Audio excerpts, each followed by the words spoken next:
भाऊ, उमेदवारी माघार घेण्याच्या आज शेवटच्या दिवशी चौघांनी माघार घेतली आतापर्यंत. आता ट्रायंग्युलर लढत होणार आहे.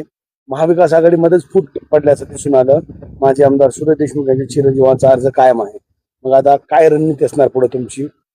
नाही, रणनीती अशी आहे की आमचे आधी संख्याबळ जे होतं ते कमीच होतं. आम्ही ही निवडणूक अत्यंत चांगुलपणाच्या मुद्द्यावर लढत आहोत.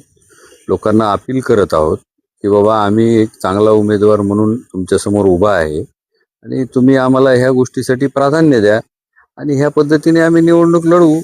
आणि तुम्हाला माहिती आहे की मी मागच्या कित्येक वर्षापासून अत्यंत चांगल्या पद्धतीने सामाजिक कार्य या ठिकाणी करत असतो आणि त्या माध्यमातून मतदारांनी निवडून दिलेले जे लोकप्रतिनिधी आहेत त्या मतदारांचा त्या लोकप्रतिनिधींवर दबाव असणार आहे की नाही तुम्ही ह्या वेळेस तुम्ही डॉक्टर साहेबांच्या सोबत राहा, अशा प्रकारची माझी भावना आहे आणि तशा प्रकारचं माझं ऑब्झर्वेशन आहे. मी बघतोय सध्या जे काही चाललंय ते.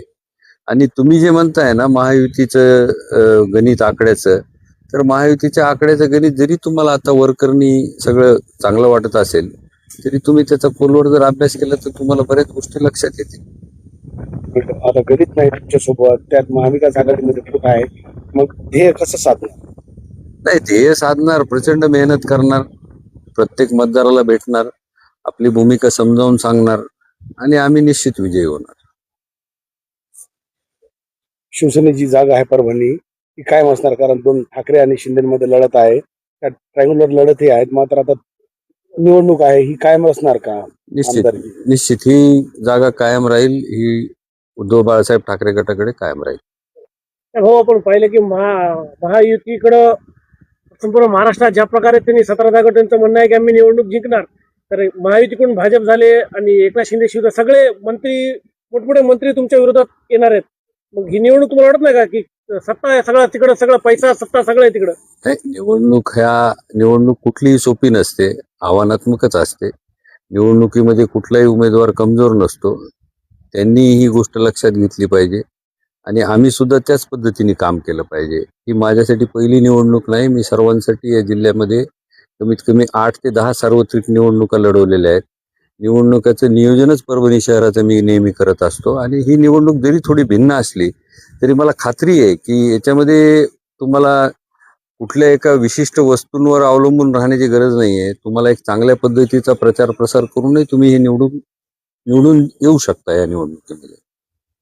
डॉक्टर विवेक नावंदर हे विरोधकांना जड जाणार आहेत? निश्चित जड जाणार आहेत.